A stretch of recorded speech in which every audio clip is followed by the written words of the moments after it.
Have you ever wondered why a German U-boat is chilling in Chicago, of all places? A city known for deep dish pizza and skyscrapers? What's a World War II submarine doing here? Stick around as I unveil the bizarre, twist-filled journey of the U-505, the submarine that survived the high seas only to end up as Chicago's most unexpected historical treasure. And don't forget to hit that subscribe button, because History Decoded is about to reveal a story that you won't find in your average textbook. Now, before we dive into the details, here's a question for you. Would you ever imagine a Nazi submarine being showcased as a museum exhibit? Seems strange, right? Let me know what you think in the comments. Would you have wanted this U-boat preserved, or should it have stayed at the bottom of the ocean? Let's rewind to the chaos of the Battle of the Atlantic, one of the most brutal naval campaigns in history. This was not your average game of cat and mouse. This was a high-stakes chess match with countries' fates hanging in the balance. The U-boat was Germany's secret weapon, a deadly machine capable of striking terror in the hearts of Allied forces. Meet the U-505, a Type 9 U-boat launched in 1941 that became one of the most notorious German submarines of World War II. Okay, so what made the U-505 so special? Well, it was the absolute pinnacle of German naval technology. And there's always a but, right? Let's be real, this wasn't exactly your vacation luxury cruiser. Imagine spending months in a claustrophobic, steaming metal tube. Oh, and don't even get me started on the food. Apparently the kitchen was smaller than most bathrooms, yet it somehow had to feed 59 men. Now, I don't know about you, but if I were on board, I'd be hoping that depth charges were quicker than that stinky submarine stew.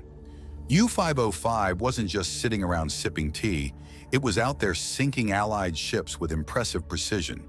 It had a successful run, sinking merchant ships, including the infamous American vessel Sea Thrust. But then, things took a turn. After sinking an innocent Colombian sailing ship, things started going downhill, fast. Can you imagine getting cursed by a whole country for blowing up one of their ships? Germany certainly wasn't expecting that kind of fallout. But as with all stories of unstoppable forces, the U-505's luck ran out. A series of mechanical failures and bad decisions led it into the hands of the U.S. Navy. Now, we all know the famous Hollywood cliché. When the villain's about to win, they get caught in the most dramatic way possible. Well, U-505 got its very own version of that. In June 1944, the submarine was captured off the coast of Africa, and it was all thanks to a unique strategy by the U.S. Navy. They didn't just sink it, they captured it. Can you believe that? They got the Enigma machine, the communication codes, and an entire sub. So how did this German war machine end up in Chicago, you ask? Well, after the war, this U-boat became a prized possession for the U.S. Navy, and it eventually found its way to the Museum of Science and Industry in Chicago. But the journey wasn't as simple as towing a boat across the ocean.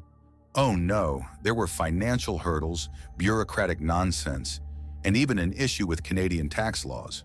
A whole committee had to get together, pitch in, and help fund the journey of this massive piece of history. Talk about a group effort. And here's the kicker. After all the drama, the U-505 is still standing proudly in Chicago today. It's not just any museum piece. It's a symbol of a fascinating time in history, one that some of us might never fully understand. But here's a thought. What other lost pieces of history should be preserved for future generations? Drop your thoughts in the comments, and don't forget to subscribe for more unexpected stories from the past. Until next time, this is Orumsa signing off from History Decoded.